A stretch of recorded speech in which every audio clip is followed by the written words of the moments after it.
Hi friends, welcome back to my channel. അപ്പോൾ ഇന്ന് ഞാൻ വന്നിട്ടുള്ളത് വളരെ യൂസ്ഫുൾ ആയിട്ടുള്ള കുറച്ച് ടിപ്സ് ആൻഡ് ട്രിക്സ് ഒക്കെ കളക്ട് ചെയ്തിട്ട് തന്നെയാണ്. ഈ കൊടും ചൂടിൽ ഈ അരി ബാഗ് മാത്രം ഉപയോഗിച്ച് നമുക്ക് എങ്ങനെ റൂമൊക്കെ കിടുകിടാ തണുപ്പിക്കാം എന്നുള്ള സൂത്രം ഞാൻ ഈ വീഡിയോയിൽ ഉൾപ്പെടുത്തിയിട്ടുണ്ട്. അപ്പോൾ എല്ലാവരും വീഡിയോ ഒന്ന് സ്കിപ്പ് ചെയ്യാതെ കാണാം. നമ്മുടെ ഡെയിലി ലൈഫിൽ നമുക്ക് യൂസ്ഫുൾ ആയിട്ടുള്ള കുറച്ച് ടിപ്സും കൂടെ ഞാൻ ഇതിൽ ഉൾപ്പെടുത്തിയിട്ടുണ്ട് കേട്ടോ. അപ്പോൾ നമുക്ക് നേരെ വീഡിയോയിലേക്ക് പോകാം. ചില ദിവസങ്ങളിൽ ചോറും കറിയൊക്കെ ബാക്കിയായിട്ട് വരാറുണ്ട്. അപ്പോൾ നമ്മൾ ചെറിയൊരു പാത്രത്തിൽ വെച്ചത് ചൂടാക്കി എടുക്കുകയാണെങ്കിൽ നല്ല പാടായിരിക്കും. അടിയിലൊക്കെ പിടിച്ച് ഭയങ്കര ബുദ്ധിമുട്ടായിരിക്കും അതൊന്ന് ചൂടായി കിട്ടാൻ വേണ്ടിയിട്ട്. എന്നാൽ യാതൊരു പ്രയാസവും ഇല്ലാതെ വളരെ എളുപ്പത്തിൽ ചൂടായി കിട്ടുകയും ചെയ്യും. അപ്പം ഉണ്ടാക്കിയതുപോലെ ഫ്രഷായി തന്നെ ഇരിക്കാനുമുള്ള നല്ലൊരു കിടിലൻ ഐഡിയ ആണ് കേട്ടത്. അതിന് വേണ്ടിയിട്ട് ഞാനിവിടെ കുറച്ച് ഗീ റൈസാണ് ചൂടാക്കാൻ വേണ്ടിയിട്ട് എടുത്തിട്ടുണ്ടായിരുന്നത്. കുക്കറിലേക്ക് കുറച്ച് വെള്ളമൊന്ന് ഒഴിച്ചു കൊടുത്തിട്ട് നന്നായിട്ടൊന്ന് ചൂടായി വരുമ്പോൾ ഞാൻ അതിലേക്ക് ഈ ഗീ റൈസ് വെച്ചിട്ടുള്ള പാത്രം ഒന്നും ഇറക്കി വെച്ച് കൊടുക്കുന്നുണ്ട്. എന്നിട്ട് ഒരു 2 വിസിൽ വരുത്തിയതിന് ശേഷം നമ്മൾ ഓപ്പൺ ചെയ്തെടുക്കുകയാണെങ്കിൽ അപ്പം വെച്ചതുപോലെ നല്ല ഫ്രഷ് ആയിട്ടുള്ള റൈസ് നമുക്ക് കിട്ടുകയും ചെയ്യും, നന്നായിട്ട് ചൂടായി കിട്ടുകയും ചെയ്യും. അപ്പോൾ എല്ലാ വീട്ടമ്മമാരും ഇതൊന്ന് പരീക്ഷിച്ച് നോക്കുക. നിങ്ങൾക്ക് എന്തായാലും ഇത് ഉപകാരപ്പെടും കേട്ടോ. ട്രൈ ചെയ്ത് നോക്കിയിട്ട് നിങ്ങളുടെ ഫീഡ്ബാക്ക്സ് അറിയിക്കാൻ മറക്കരുത്. നെക്സ്റ്റ് ടിപ്പ് എന്താണെന്ന് നോക്കാം. നമ്മുടെ വീട്ടിൽ പൈനാപ്പിളൊക്കെ കൊണ്ടുവരുന്ന സമയത്ത് അത് കട്ട് ചെയ്തെടുക്കാൻ വേണ്ടിയിട്ട് മുഴുവനായിട്ട് നമ്മൾ ശ്രമിക്കുകയാണെങ്കിൽ നല്ല പാട് തന്നെയായിരിക്കും. മുള്ളൊക്കെ കയ്യിൽ കുത്തിയിട്ട് നല്ല കഷ്ടപ്പാടാണ് അതൊന്ന് ക്ലീൻ ചെയ്തെടുക്കാൻ വേണ്ടിയിട്ട്. എന്നാൽ ഇതുപോലെ റൗണ്ടിലൊന്ന് കട്ട് ചെയ്തിട്ട് നമ്മൾ ക്ലീൻ ചെയ്തെടുക്കുകയാണെങ്കിൽ വളരെ പെട്ടെന്ന് നമുക്ക് ക്ലീൻ ചെയ്തെടുക്കാൻ പറ്റും. നമ്മളെ കയ്യിലൊന്നും മുള്ളൊന്നും കുത്തത്തുമില്ല കേട്ടോ. അപ്പോൾ ഇതൊന്ന് എല്ലാവരും ഒന്ന് ട്രൈ ചെയ്ത് നോക്കണേ.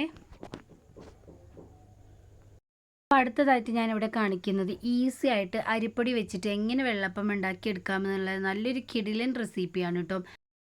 രാവിലെയൊക്കെ അരി കുതിർത്താനൊക്കെ മറന്നിരിക്കുന്ന സമയത്ത് നമുക്ക് നല്ലൊരു ടെൻഷനായിരിക്കും എന്താ ഉണ്ടാക്കുക എന്ന്. എന്നാൽ കുറച്ച് അരിപ്പൊടി ഉണ്ടെങ്കിൽ വളരെ എളുപ്പത്തിൽ നല്ല സോഫ്റ്റ് ആയിട്ടുള്ള വെള്ളപ്പം നമുക്ക് ഉണ്ടാക്കിയെടുക്കാൻ വേണ്ടിയിട്ട് പറ്റും. അതിനായിട്ട് ഞാൻ മിക്സി ജാറിലേക്ക് 2 കപ്പ് അരിപ്പൊടിയാണ് ഇട്ട് കൊടുത്തിട്ടുള്ളത്. നിങ്ങൾ പത്തിരി ഇടിയപ്പമൊക്കെ ഉണ്ടാക്കുന്ന അതേ അരിപ്പൊടിയാണ്. വറുത്തതായാലും വറുക്കാത്തതായാലും കുഴപ്പമൊന്നുമില്ല കേട്ടോ. എന്നിട്ട് 1 കപ്പ് ചോറ്, ഞാൻ വേവിച്ച ചോറ് അതിലേക്ക് ചേർത്ത് കൊടുത്തിട്ടുണ്ട്. 1/4 മുറി തേങ്ങയും കൂടെ അതിലേക്ക് ആഡ് ചെയ്ത് കൊടുക്കുന്നുണ്ട് കേട്ടോ. ഇനി ഞാൻ ഇതിലേക്ക് ചേർത്ത് കൊടുക്കുന്നത് കുറച്ച് ഉപ്പാണ്.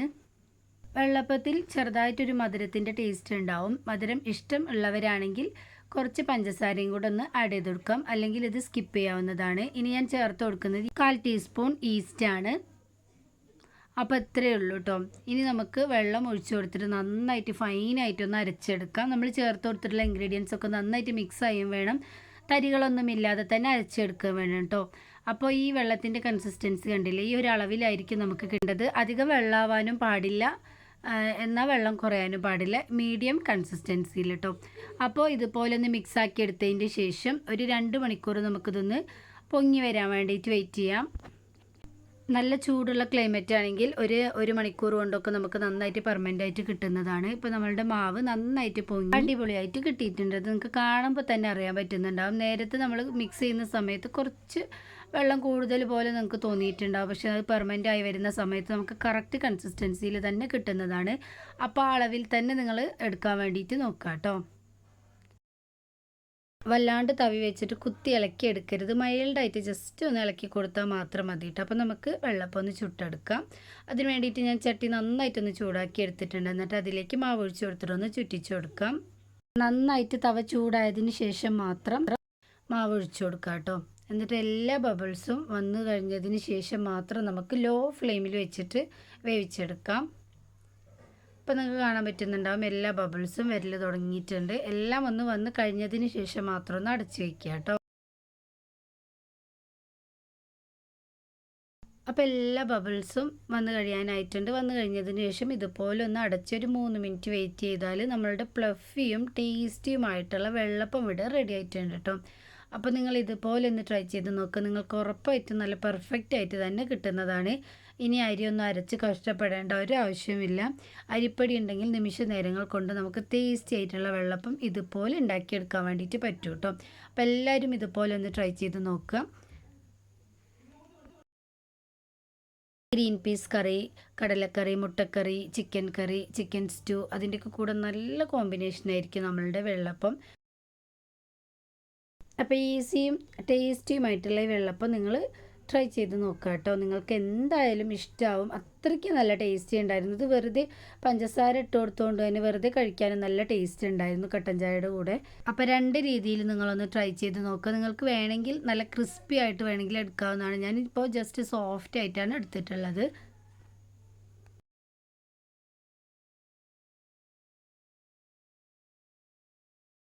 കറിയൊന്നുമില്ലാതെ കഴിക്കാനാണെങ്കിൽ മക്കൾക്ക് നല്ല ക്രിസ്പി ആയിട്ട് ഉണ്ടാക്കി കൊടുക്കുകയായിരിക്കും നല്ലത്. നിങ്ങൾക്ക് വേണമെങ്കിൽ ഇത് ഉണ്ണിയപ്പച്ചട്ടിയിൽ ചെറുതായിട്ട് മക്കൾക്ക് ഉണ്ടാക്കി കൊടുക്കുകയാണെങ്കിൽ അവർക്ക് നല്ല ഇഷ്ടമായിരിക്കും. അതിൻ്റെ ഷേപ്പൊക്കെ കാണുമ്പോൾ അവരെടുത്ത് കഴിച്ചോളും.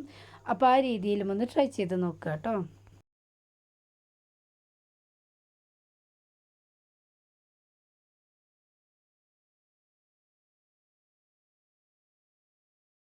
നെക്സ്റ്റ് ടിപ്പ് എന്താണെന്ന് നോക്കാം.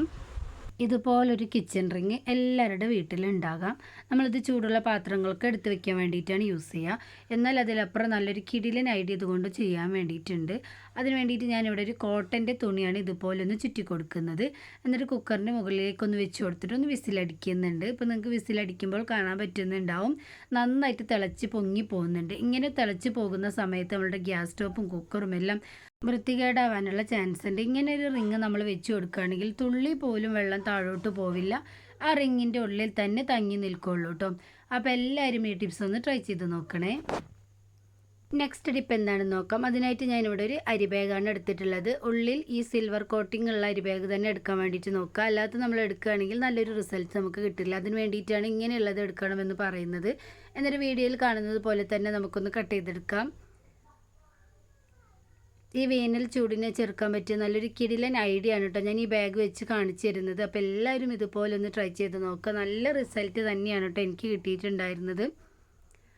അപ്പോൾ ഞാൻ എടുത്ത് വെച്ചിട്ടുള്ള അരി ബാഗിൻ്റെ 2 സൈഡും ഇതുപോലെ ഒന്ന് കട്ട് ചെയ്തിട്ട് നിവർത്തി വരുമ്പോൾ ഇത്രയും വലിയൊരു പീസായിട്ട് നമുക്ക് കിട്ടുന്നുണ്ട്. അപ്പോൾ ഇതുപോലെ തന്നെ ചെയ്തെടുക്കുക. നിങ്ങളടുത്ത് ഇതുപോലുള്ള ബാഗ് ഇല്ലെങ്കിൽ ഇതിന് പകരമായിട്ട് പ്ലാസ്റ്റിക്കിൻ്റെ കവറോ എന്തെങ്കിലുമൊക്കെ വലുതുണ്ടെങ്കിൽ യൂസ് ചെയ്യാവുന്നതാണ് കേട്ടോ. ഇപ്പം ഞാൻ എടുത്തിട്ടുള്ളത് നല്ല കട്ടിയുള്ളൊരു പുതപ്പാണ്. നിങ്ങൾക്ക് ഇതിന് പകരമായിട്ട് നല്ല കട്ടിയുള്ള സ്പോഞ്ചോ പിന്നെ അല്ലെങ്കിൽ കട്ടിയുള്ള ബെഡ്ഷീറ്റൊക്കെ ഉണ്ടെങ്കിൽ അത് യൂസ് ചെയ്യാവുന്നതാണ്. എന്നിട്ട് ഞാൻ കട്ട് ചെയ്ത് വെച്ചിട്ടുണ്ടായിരുന്ന ആ ബാഗിലേക്ക് ഇതുപോലൊന്ന് വിരിച്ചു കൊടുക്കുന്നുണ്ട്. ഇപ്പം ഞാൻ ഒഴിച്ചു കൊടുക്കുന്നത് നന്നായിട്ട് തണുത്ത ഐസ് വെള്ളമാണ് കേട്ടോ. ഇതിന് പകരമായിട്ട് നിങ്ങൾക്ക് ഐസ് കട്ടകൾ ഉണ്ടെങ്കിൽ നല്ല വലിയ വലിയ ഐസ് കട്ടകൾ ഉണ്ടെങ്കിൽ ഇട്ട് കൊടുക്കാവുന്നതാണ്. ഞാനിപ്പോൾ കുറച്ച് ഐസ് വെള്ളം മാത്രമാണ് കേട്ടോ ഒഴിച്ചു കൊടുക്കുന്നത്. എൻ്റെ അടുത്ത് ഇപ്പോൾ ഐസ് കട്ടകൾ ഇല്ലാതുകൊണ്ടാണ്. നിങ്ങളുടെ അടുത്ത് ഉണ്ടെങ്കിൽ ഉറപ്പായിട്ട് നിങ്ങൾ ഇട്ട് കൊടുക്കുക. ഇത് ചെയ്യുന്നതിന് മുമ്പായിട്ട് വാതിലുകളും ജനലുകളും ഒക്കെ നന്നായിട്ട് ക്ലോസ് ചെയ്തതിന് ശേഷം മാത്രം ഇത് ചെയ്യാൻ വേണ്ടിയിട്ട് നോക്കുക കേട്ടോ. അപ്പോൾ ബെഡ്റൂമിലൊക്കെ നമ്മളിത് ബെഡിലൊക്കെ വെച്ച് കൊടുക്കുന്ന സമയത്ത് നമ്മൾ ഈ ബാഗ് യൂസ് ചെയ്യുകയാണെങ്കിൽ ഒരു തുള്ളി പോലും വെള്ളം നമ്മളുടെ ബെഡിൽ എവിടെയും തന്നെ ആവില്ല. അതിന് വേണ്ടിയിട്ടാണ് ഞാനിവിടെ ബാഗ് തന്നെ എടുത്തിട്ടുള്ളത്. ഇങ്ങനെ നമ്മൾ ഈ ബാഗിൻ്റെ മുകളിലായിട്ട് കട്ടിയുള്ള പുതപ്പ് വെച്ചിട്ട് വെള്ളം ഒഴിച്ചു കൊടുക്കുന്ന സമയത്ത് ആ വെള്ളം കുറേ നേരം വറ്റി പോവാതെ അങ്ങനെ തന്നെ നിൽക്കും കേട്ടോ. അതുപോലെ തന്നെയാണ് പ്ലാസ്റ്റിക് വിരിച്ചതിന് ശേഷം നമ്മൾ ഈ പുതപ്പൊക്കെ വിരിച്ചു കൊടുക്കുകയാണെങ്കിൽ വെള്ളം ഒരു തുള്ളി പോലും എവിടെയും ആവില്ല. അതിൽ തന്നെ തങ്ങി നിൽക്കുകയും ചെയ്യും. വെള്ളമൊക്കെ ഒഴിച്ച് സെറ്റായതിന് ശേഷം ഞാൻ ഫാൻ ഒന്ന് ഓണാക്കുന്നുണ്ട്. കറക്റ്റായിട്ട് നമ്മളുടെ ഫാനിൻ്റെ അടിയിലായിട്ട് തന്നെ ഇത് വെക്കാൻ വേണ്ടിയിട്ട് നോക്കുക. അപ്പോൾ അതിന് കറങ്ങുന്ന സമയത്ത് അടിയിലുള്ള തണുപ്പ് നന്നായിട്ട് വലിച്ചെടുക്കുകയും നമ്മളുടെ റൂം മുഴുവനായിട്ട് നല്ല തണുപ്പ് വരികയും ചെയ്യും. രാത്രിയിൽ ഉറങ്ങാനായിരിക്കും നമുക്ക് ചൂടാകുമ്പോൾ നല്ല പാട്. അപ്പോൾ രാത്രി ഉറങ്ങുന്നതിൻ്റെ ഒരു അരമണിക്കൂർ മുന്നായിട്ട് ഇതുപോലെ ചെയ്തിട്ട് വാതിലും ജനലൊക്കെ നമ്മൾ അടച്ച് വെക്കുകയാണെങ്കിൽ നല്ലൊരു റിസൾട്ട് തന്നെ നമുക്ക് കിട്ടും. നന്നായിട്ട് ചൂടൊന്നും ഇല്ലാതെ കിടന്നുറങ്ങാൻ വേണ്ടിയിട്ടും പറ്റും കേട്ടോ. അപ്പോൾ ഇതുവരെ നിങ്ങൾ ട്രൈ ചെയ്ത് നോക്കിയിട്ടില്ലെങ്കിൽ ഉറപ്പായിട്ട് ട്രൈ ചെയ്ത് നോക്കുക. ഇനി AC ഒന്നും ഇല്ലാതെ തന്നെ നമുക്ക് റൂം തണുപ്പിക്കാൻ വേണ്ടിയിട്ട് പറ്റും. കറണ്ട് ബില്ലും അധികം ആവില്ല. അപ്പോൾ ഇന്ന് കാണിച്ച എല്ലാ ടിപ്സും എല്ലാവർക്കും പ്രയോജനകരമായി എന്ന് ഞാൻ വിചാരിക്കുന്നു. പുതിയ നല്ലൊരു വീഡിയോ ആയിട്ട് വരുന്നത് വരെ എല്ലാവർക്കും ബൈ.